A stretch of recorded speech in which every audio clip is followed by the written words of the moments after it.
Okay, so let's jump into it. Where are we at? Just past 11 o'clock, 11:03 on 11th of October. Wow, what a night. Completely. Like CPI ran on last night and it just dropped like crazy.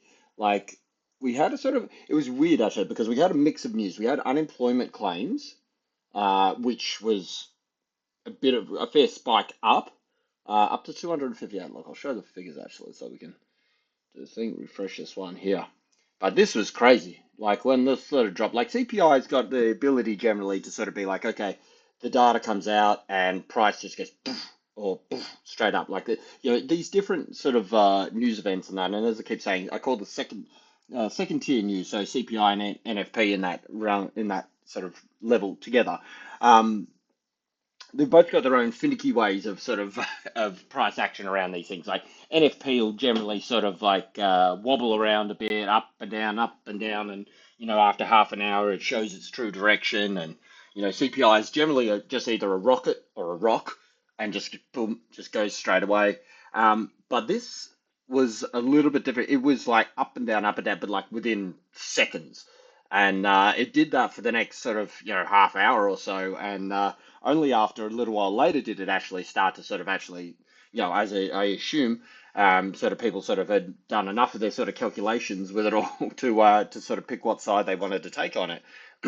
So we saw here that these are the conflicting bits of news. So 2.5 is the previous CPI. They were expecting to tick down to 2.3, came in at 2.4. Technically, it's the market is supposedly pricing for 2.3. So 2.4, although it's down from 2.5, is in fact actually what you'd be expected to see a little bit dollar bullish. Only just if you just look at that sort of scenario of sort of like, previous expectation and then actual. It's obviously still in their target range. Target is 2%, but target range is 2 to 3 technically. So it's still positive. But, this is the first number that the market reacted off to, and metals just went bang, straight down. But then people go, wow, actually, hold on, wait, look at the unemployment claims. And this is ticked up. And this is dollar bearish. Because you got to think that sort of like, if all these people are sort of starting to sort of file for unemployment, well, that's obviously a sign that the economy's not as strong as people are thinking it is. So is that the time that they need to really turn the screws? And in this case, turning the screws is hold rates or not go as hard on stimulating the economy, which is obviously more cuts. So, you've got conflicting things. You've got this, which is technically, excuse me, this is technically dollar bullish. This is technically dollar bearish. But I think the reason that it eventually broke to the top side, if we go back to the chart, after the data dropped, let me put us on a smaller time frame. Like this is it. Yeah. Up, down, up, and then down. Like it was crazy. Let's jump back onto a higher time frame. But so you got the conflicting bits of data, but all in all, look, it pushed up and it came back down. But look at where it finished, or not where it finished necessarily, right at the very tip of price target number 2 and completion of this flare, flag pattern.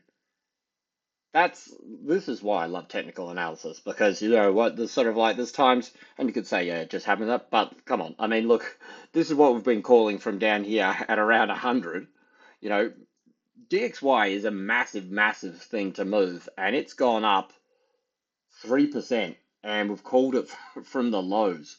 And this has been, as I said, like the last 2 weeks have been very profitable based on the idea of this sort of stuff happening. And this is what I say about DXY as well. It's not just the sort of call, okay, we're going to say, remember, we're coming off an incredibly bearish point, very much at the lows.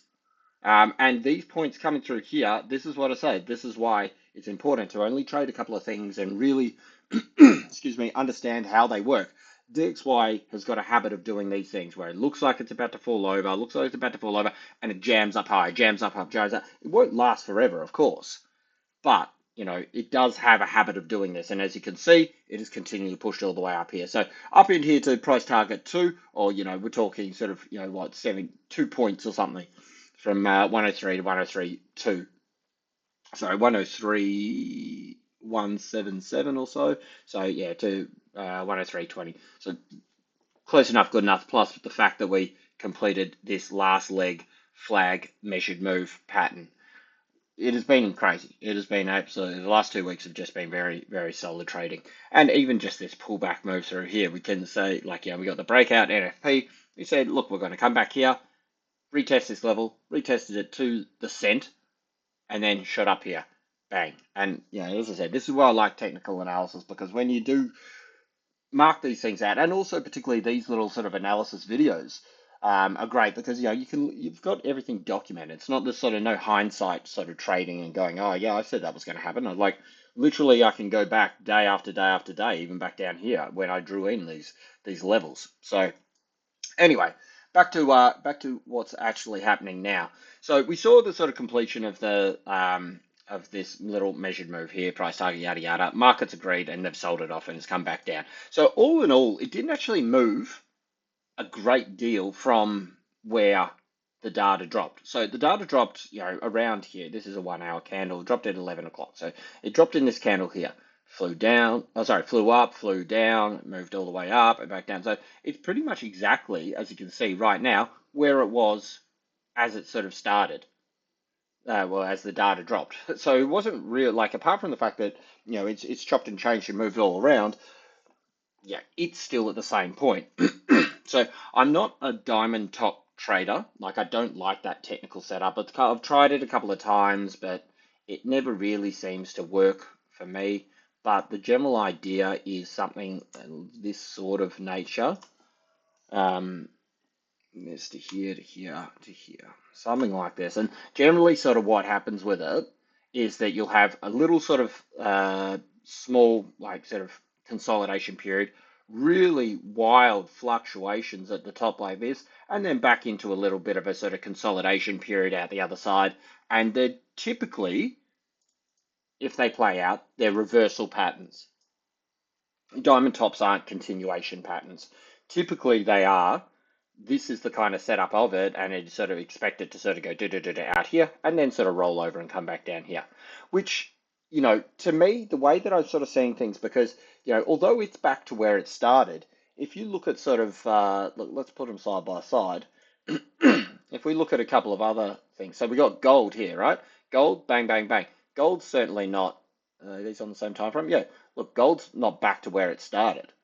This part here, as you can see, the little dotted line up and down here is also on this chart over here. So you can line up the times. If we put them side by side, you can see that sort of like when the data dropped, which is around here, this candle here, gold's moving up to the top side. So it's shaking off this USD sort of just fluctuation. Like it did move up and down a little bit with it, but this is still where it is, but gold's ignoring it and gold is chugging up. If we have a look at, say, silver, Silver doing exactly the same. Silver I'll get to in a moment because this is a very nice technical break. Little sort of rocket up the top here, and it's moving up to the top side here. Little ascending sort of triangle coming to as a potential breakout up through here as well. So, there's a lot of things that are sort of saying that, yeah, look, we're not waiting for gold to roll, so DXY to roll over. We're just going to start getting a jump on it now. So I feel that, you might see a little bit of a sort of tightness through here, but I do believe we are going to be seeing a medium-term top. Now, I don't think necessarily this is it for US and we're coming all the way back down here. That being mainly because, it was sort of conflicting data. If it was a weak CPI, like as in under 2.3, or 2.3 or under, plus the unemployment claims, I think we'd be back down here. But the fact that we had the conflicting data, I think, is perfectly represented in this chart of this up, down, up, down, up, down. Because remember, there's not just one participant. There's millions of participants in this market. So, you've got this sort of indecision sort of happening through here. So, 2 seconds. Okay, and back. So, yeah, look, as I said, I think structurally, I think this could be due for a little bit of a pullback over here. I mean, we're looking on the 1 hour, looks fine. 4 hour, how's he looking? Yeah, a couple of tops a bit. Look, as I said, DXY likes to do these things where it looks like it's going to roll over and then jams up higher. So you could get caught on the wrong side of it, but I think regardless of whether this pushes up a little bit higher or not, I do believe it's around a medium term top. And we're going to see some sort of pushback down because, like, as I said, like it's been rocketing, and it was waiting for this data. It was waiting for CPI. That's a big one on the ticket at the moment. And as it sort of came, it wasn't the right setup, i.e., sort of high print, like higher. It was just above expectation, but it was still moving in the right direction, coming down. So it's not too bad, kind of thing. But unemployment claims are up, and that is a straight up. It was predicted to go up, and then it jumped up by, it went from 225 predicted to go up 6,000. It went up 23,000. So what's that like? Sort of, technically, you want to say it's 400% higher than their expectation. That sounds a bit dramatic. Excuse me. They thought it was going to go up 6,000, went up 20 plus. So, that's why it sort of ended up sort of realistically a little bit more bearish towards that sort of bottom side there.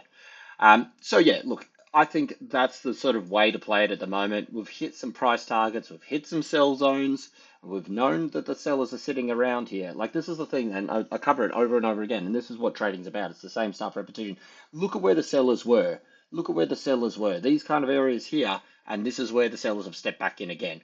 You've got people that are sort of going, yep, another chance to sell it from up here. That's great. You know what I mean? Like if and this is playing it out. I don't think we're about to get this massive move down here. I think there'll be some chopping and changing around to get back down here. As I said, the perfect scenario for DXY to come down here, I think, is weak economic data and low CPI.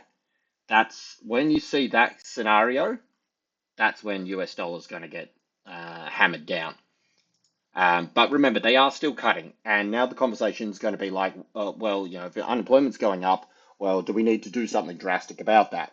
And something drastic about that means, um, excuse me, 50, potentially another 50. You know what I mean? Whether they do it or not is relevant. If that's what they're talking about, if that's a chatter, then that's potentially what the market's going to be reacting for. But the way that I see this as it is at the moment, I think a little bit of medium term cooling.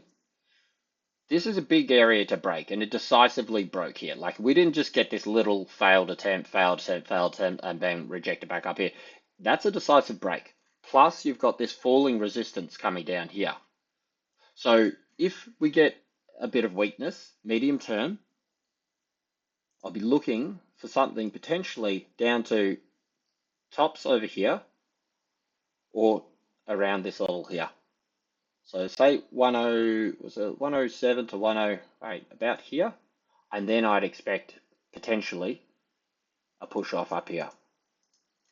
Now this can change based on what data comes out. As I said, like the scenario is weak economic data. We're going to keep pushing down. CPI, well, we're not going to get that for another month now. But that is definitely, it's not as dramatic a situation. Like again, it's a balancing act for the central banks and that's balancing recession fears, and then inflation. Inflation may have slowed, but it's still moving in the right direction. It still came down from last time. It didn't come down as fast, but it came down. So it is moving in the right direction. So you've got unemployment claims moving in the wrong direction. So that means we should potentially still see this move coming down through here. Now, let's try. So I just want to sort of update this a little bit.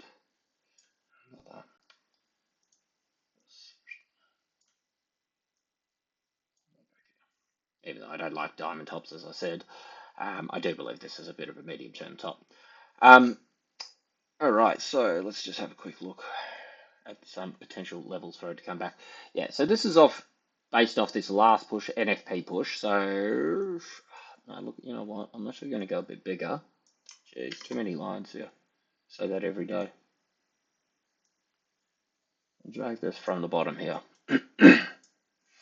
And this gives us a bit of a better idea of where we may, let's make this a little bit, let's call them white, whatever. where we may see a bit of a pullback. And remember, DXY is also known for quite deep pullbacks. So I would be looking to this level here. It sounds pretty good to me. You've got retest of this falling resistance. You've got the medium term rollover, which is what we're looking for. You come back to, say, yearly open level. You've got around the 61% retracement of this move here. DXY can do, as I said, it's known for deep pullbacks, and then still going more. This is an area that I'd sort of be interested to have a look at what US dollar strength may do. I think that we may sort of get a sort of move down through this period over here. This is how I'm going to be playing things anyway. So, you got to sort of, obviously you don't trade sort of, DXY directly, but you use that against the other sort of products that you are sort of trading. So I think that's a plausible sort of play there. If we get onto here, I think sort of like confirmation will just be underneath NFP highs, which is obviously the lows that it came back to retest this move.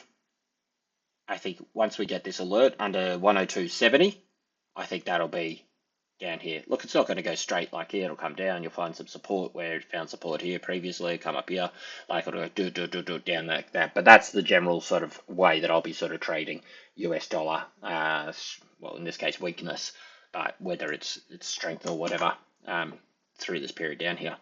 Okay, let's flip on. Okay, how can we use it? Okay, so I think Aussie is one that's certainly very interesting.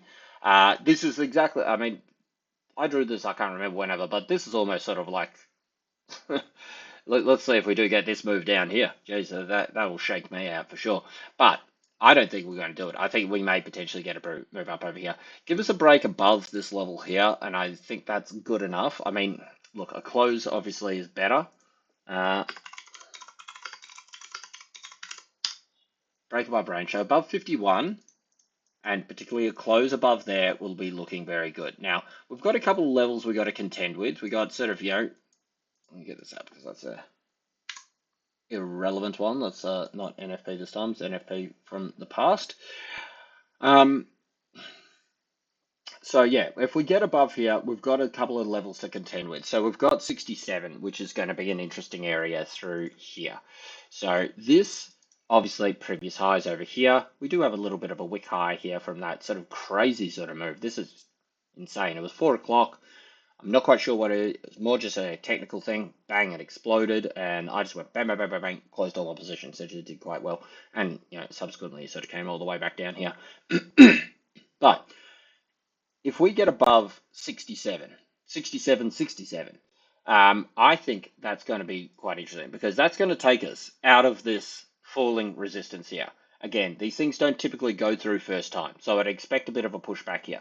So maybe if we sort of look for a little intraday sort of trade of this, that would be what we'd be probably looking for. I expect some sort of pullback. Whether this comes to this level or not, it's irrelevant. I'm just saying that sort of like you'd expect a little bit of a pullback here. So you take some profits in that as you come into this area. Look for a basing around this area, maybe back down at these highs, and then a charge through.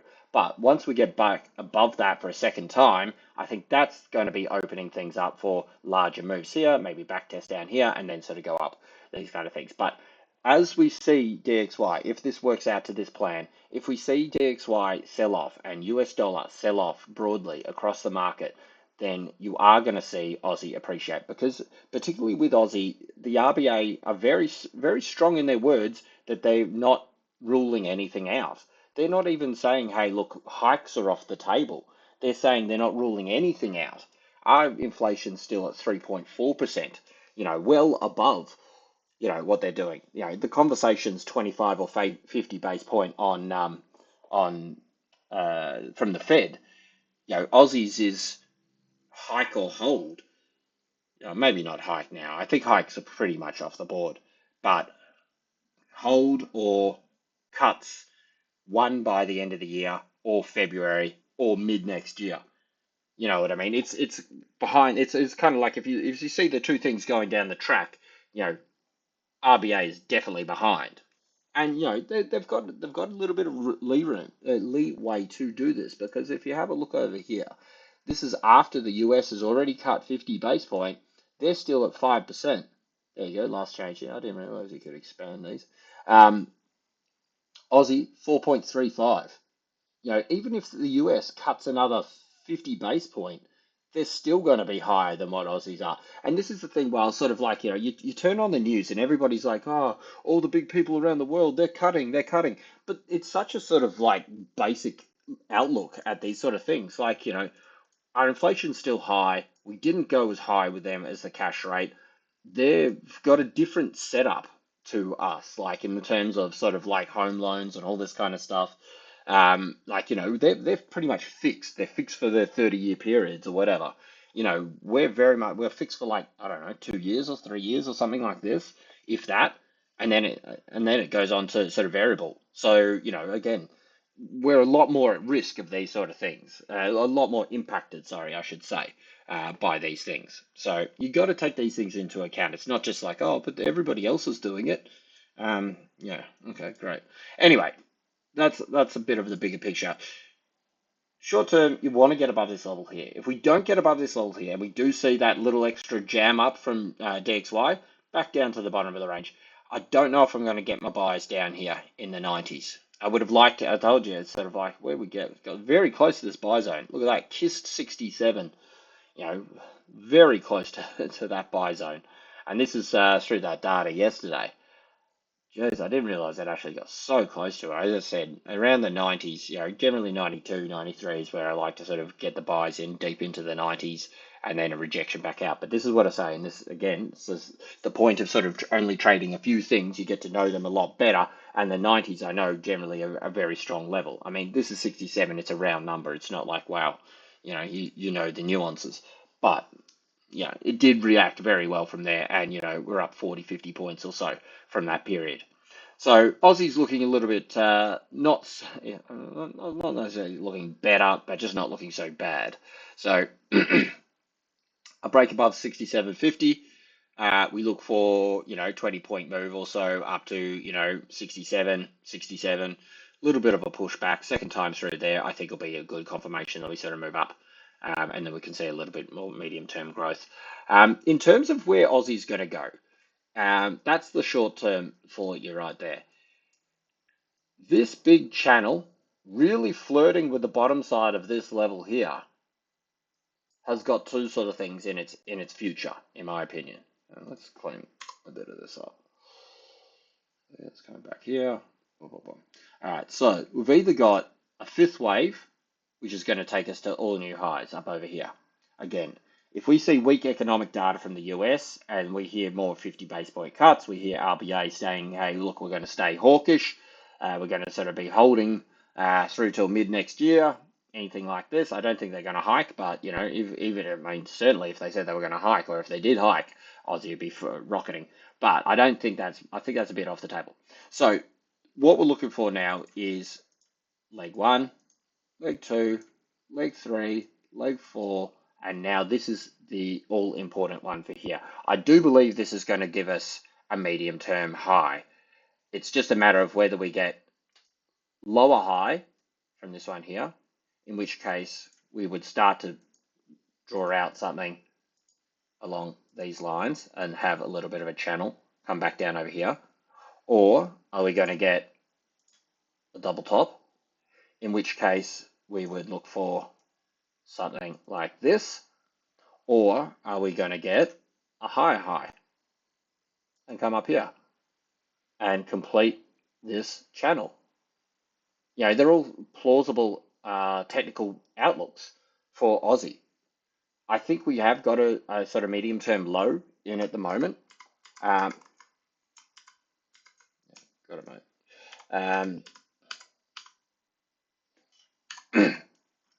But of course, we need to get break through this falling resistance coming down here.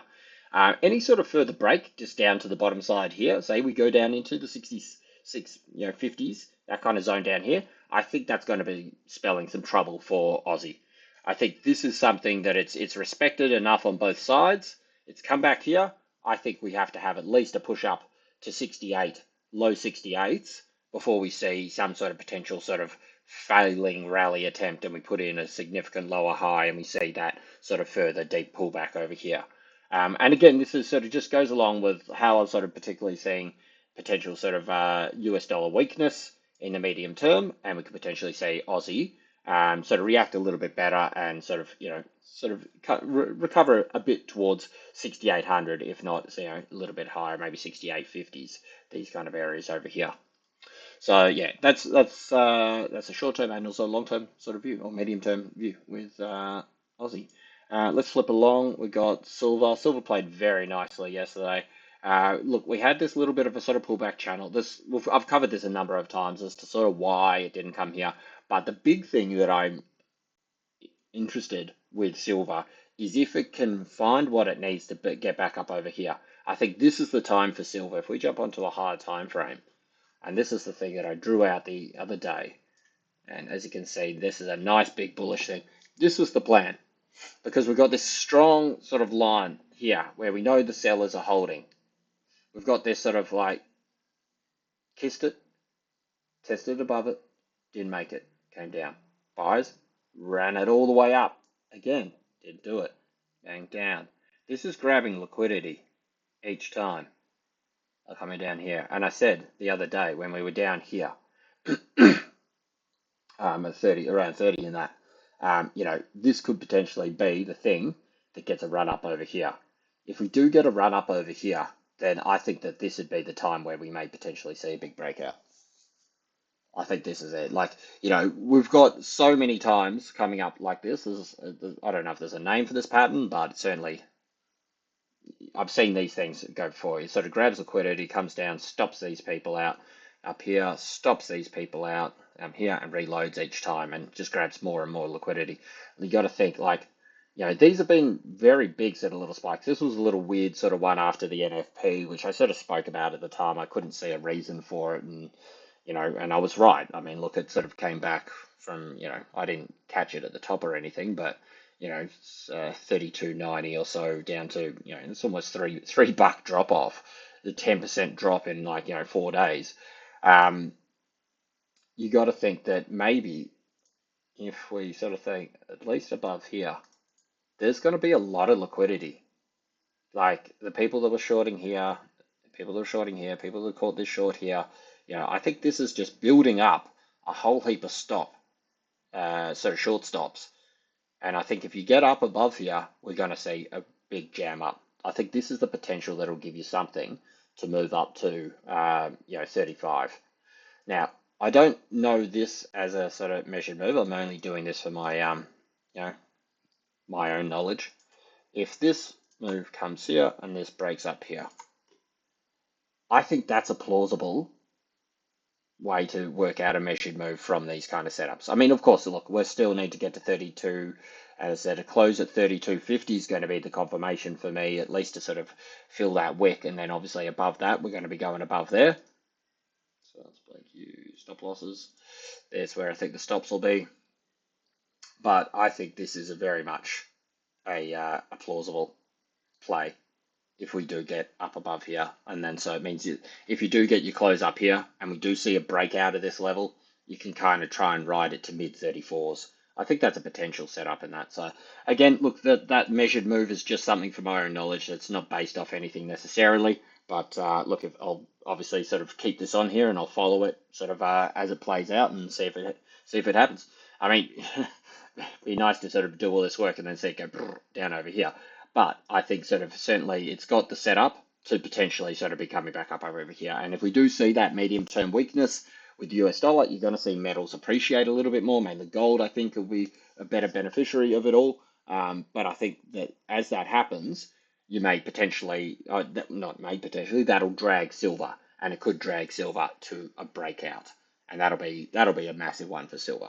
I think that'll be certainly a big move because this year has put in a 12-year high, then it just took it out a week later. I think this is very much on the cards here. What if we link those two together? Doesn't give you anything too super, does it? Anyway, it does mean that potentially there's a few things to say that we have some upside here. We just have to wait to see what they do with the US dollar through here. Okay, so that's bigger picture for silver. In the short term, look, we got that nice little break of the falling resistance through here, a little range play, it's pushed back out, it's coming up here. We are still just at the 38%. So, it is still in a realm where these things could roll over. If we sort of take the high from, NFP, and then sort of where we've just come to, what, this week, was it? Yeah, 2 days ago. We're at 38%. So you want to see it sort of continue to grind up through here. If we sort of roll over, and particularly if we take out, say, I'd say back down over here. I would allow for some sort of pullback through this period to here at best, and then sort of potentially to go forward. But if we get below 30.70, I'm going to call this 38% rollover, 38% retracement, and I think we could potentially be going lower. I don't think that's going to be that's going to happen, but I think you need to plan for both sides of the coin. So if we come back down here, it won't be a shock. You have another shot at 30.70 for this kind of move coming up through here. You break below there, I think it's going to be a little bit in trouble, and we see DXY go for another little leg up. So that's how I'm sort of feeling this. Alternatively, top side, look, we've got a little bit of an ascending triangle. So any sort of move above sort of 22, 31, 22, we're coming into a previous sort of kind of support, resistance area. I think this is going to offer a little bit of a sell down. So it's going to be a hard work to get up through here. I don't think it's going to fly up. I think it's going to sort of chug its way up. But I think that we do have a little bit of a sort of upside to come. All right, flip across, we've got copper. Copper, I waited so patiently down here, and as you can see how close I was to this entry. It came back down here a second time. I actually pulled my entries. I wouldn't have filled anyway, but it, sort of did that nice little double bottom. It actually, just for in reference, it reacted quite well from that CPI data as it dropped. It did sort of take off a little bit. So, just this sort of thing. As I said yesterday, I wasn't quite sure. I don't think copper is typically too reactive from sort of these sort of US data drops. But obviously with metal sort of pushing up, it's followed suit and it's pushed up towards its kind of immediate sort of short-term highs. So it is still in this little corrective channel coming down here. So it needs to get above, levels to get above 447, and then above, 451. Above these levels here, look, you're pretty much calling for a touch up of this channel here. So let's put him here, and then a push back here. And that's what you're looking for a topside move. It's a bit of a wonky kind of thing, but whatever. Anyway, that kind of thing. That's what you're looking for if you are looking for some topside here. Again, look, if we get breakouts on other things, if we get breakouts on silver, if we get gold actually sort of picking up steam, what are we at? 26.33 for gold. So gold's got $50 to its test its highs. If we see these things carry on, if we see US dollar sell off, we see gold and silver push up, copper is going to follow suit. And copper's got room to move, even just to come back up and test this level over here. But we put these two little dots in over dots. We put this line in here and here, and we said, okay, let's match it up. We got this one here. I told you I don't like these crossover lines. It does kind of somewhat line up. I get that, but for me, it doesn't. Anyway, that's the bottom line there. And look, that came in absolutely perfectly. So to me, my takeaway from something like this is, because remember, when I put this bottom line in here, price was still around here. And this is why I said we break these lows to come down. And this is why that sort of little pattern worked out perfectly, because we take this line here and we put projectedly down here. Now, it's not always going to come and work like this. Sometimes it may just go and shoot. But if you put it down like this, you've got this previous highs along here. So we've got the horizontal, we've got the potential for a channel, and it does react and find support at the right point on cue. To me, it says it's a structured breakdown, as in, they are accumulating as they're pulling it back. It doesn't mean that this is the bottom, but it means that sort of whoever's sort of selling, it's not being sort of run by, headlines and fear and people just go, oh my God, I need to get out, blah, blah, blah, and it's just a free for all. When you see that, it's sort of like, you get these sort of capitulations of like shooting right down. To me, when these things respect the chart very well, it kind of sort of makes me think, okay, well, people are going, okay, look, once it gets to here, we'll start buying again. Yeah, we'll start buying again. And they'll start sort of moving these things up through here. So I think that this is potentially just a holding pattern at the moment, opposed to here's the top and we're coming back down over here. I mean, look, you take out these lows, well, bets are off because you want to see continuation of the channel. Continuation of the channel means you come up here after we've had the touches down here, means we have the touch up here. If we fail to get up here, so say you come here and then start to come down, then I think that spells trouble and you've got more of this to come. So a failure to complete the channel will be the early indicator that we're going to be going lower. But if this were to sort of hold up, you want to see at minimum a touch up of here. Even if it touches up here and then comes down here, that's fine because it's structurally sound and it's actually respecting the chart. That's just my take on it anyway. Cool. So let's flip across. We've got China just to finish off and really sort of, again, back into its old school habits of grinding. This is what it typically likes to do. It finds a little level and just goes up and down, up and down, up and down. Look, it has tried to sort of continue here. We got the back test, came up here, found resistance on Q, and then yesterday, I think this is like, again, this is the kind of thing I'm talking about. If this were to be some sort of channel, you would have wanted this leg to come up over here, but it didn't. It found sellers early in this sort of, if this were to be the potential pattern, and so it's now stalling over here. We do have a bit of news coming out over the weekend with China. They're having a meeting in terms of some more stimulus, I believe. So if we see more stimulus, well, that's going to be sort of firing on for, Asian stocks. Iron ore price is going to go up. Aussie's going to appreciate. It's going to be another move with this. And just to quickly flip across, I didn't have it on. Maybe I added it on the other one. A50. This is. Oh, whoops, that's not that one. A50. This one here. Get rid of the arrows. No, here we go. Bang. So this is what I was calling the other week. I was up over here, and I said, look, the actual literal words I said is like this won't continue. Like it can't continue. Not sort of like it won't. It can't continue. And as you can see, bang, sold off. So that's fine. I mean, structurally, we know that this is going to happen. It's nothing goes up, not in these kind of directions forever. Pulls back here. If they say, okay, you know what, we're going to do some more stimulus, that's when you get this one. Because this was off stimulus hopes and revivals. Everyone pulls back, everyone freaks out, Aussie drops down, iron ore drops. You look at your shares of iron ore companies, BHP, Rio, they sort of take a bit of a whack.